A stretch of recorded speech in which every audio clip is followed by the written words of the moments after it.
When I look across the Bible, I don't think the question has ever been whether our lives contain remarkable moments. They certainly do.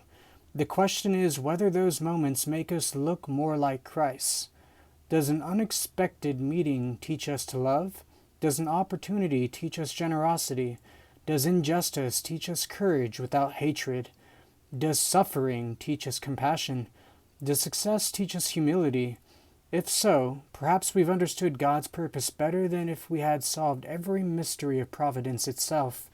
And that finally brings us back to Jesus. He welcomed strangers. He taught disciples patiently. He confronted corruption fearlessly. He defended truth without surrendering to hatred. He forgave while being crucified. He trusted the Father's justice instead of taking vengeance into his own hands.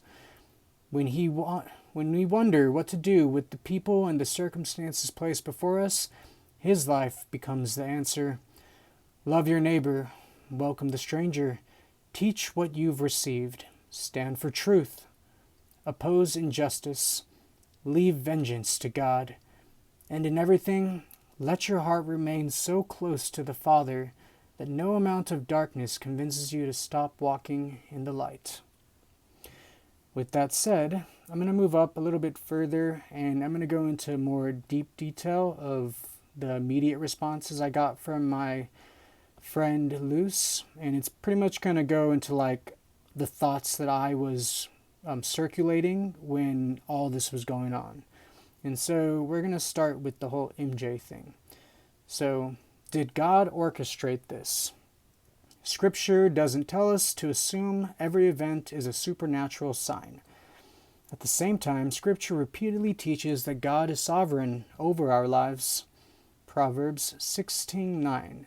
The heart of man plans his way, but the Lord establishes his steps. I planned to have a roommate. God knew who that roommate would be. Whether that specific pairing was directly orchestrated or simply permitted by God, the responsibility remains exactly the same. That is where Scripture places its emphasis. You didn't need certainty to do good. This is something Christians often miss. Imagine if you waited until God gave undeniable proof.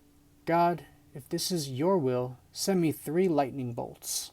Instead, God simply gave you a young roommate. Then your choice began. You chose to encourage him, teach him, expose him to beauty, help him become healthier, spend your own money on him, show patience, and treat him like a younger brother.